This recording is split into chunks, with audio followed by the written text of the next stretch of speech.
केवल अगरबत्ती धूप बत्ती आरती करना ही पूजा थोड़ी, फावड़ा चलाना भी पूजा है, नौकरी करना भी पूजा है, व्यापार करना भी पूजा है। वो सब भगवान के कार्य हैं, उन्हें भगवान का मान करके भगवान का स्मरण करते हुए करते हैं तो सब पूजा है। ऐसा नहीं कि आसन में बैठकर ही पूजा की जाती हो, फावड़ा चलाते हुए भी पूजा होती है, गोली चलाते हुए भी पूजा होती है।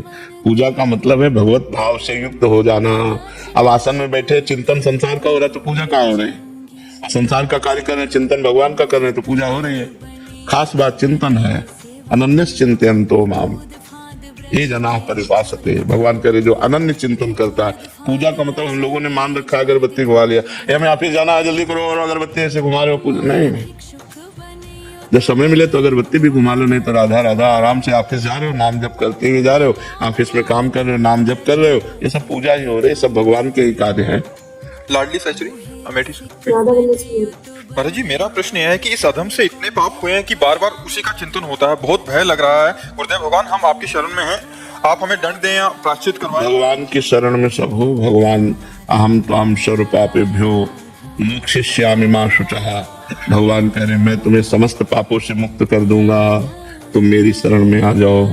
हम लोग सब मिलकर भगवान की शरण में चले, भगवान के चरणों का आश्रय लें, भगवान का नाम कीर्तन करें। भगवान के सुमिरन से ही हमारे सारे पाप नष्ट हो जाएंगे और पाप करने की जो प्रवृत्ति है वो भी नष्ट हो जाएगी। एक पाप करना होता है और एक पाप करने की प्रवृत्ति होती है। तो पाप हुआ, प्रायश्चित हो गया, प्रवृत्ति नष्ट नहीं हुई तो फिर पाप करा देगी।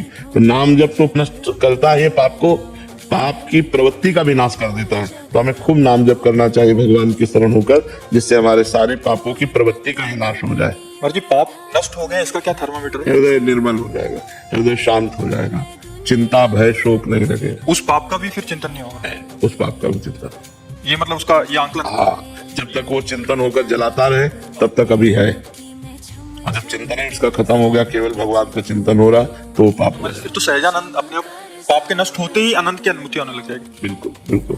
महाराज जी, चिंतन निरंतर बढ़े और मन के विकार दूर हो, उसके लिए क्या करना चाहिए? हठ पूर्वक भजन, जबरदस्ती भजन, अपनी जबान से जबरदस्ती नाम जप। कोशिश करने के बाद भी कई बार मन संसार में भागता है। मन भागने से कुछ लेना देना नहीं, जबरदस्ती नाम जप जबान से।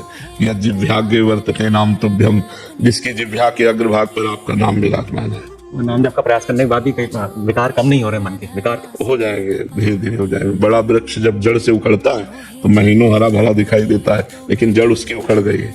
अब नाम जब हम कर रहे हैं तो संसार रूपी दोषों की जड़ उखड़ गई है, धीरे धीरे वो शांत हो जाएंगे। मन से करना चाहिए या जबान से? जबान से, क्योंकि मन तो तब लगेगा जब पवित्र हो जाएगा।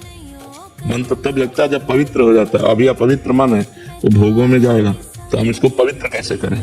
ये राम नाम मणि दीप धरी, जीह दे हरि द्वार, तुलसी भीतर बाहिरो, जो चाह सो त्याग। भगवान के नाम रूपी मणि को जीव रूपी द्वार पे रख लो, हृदय भी पवित्र हो जाएगा और बाहर भी पवित्र हो जाएगा। पर जी एक बार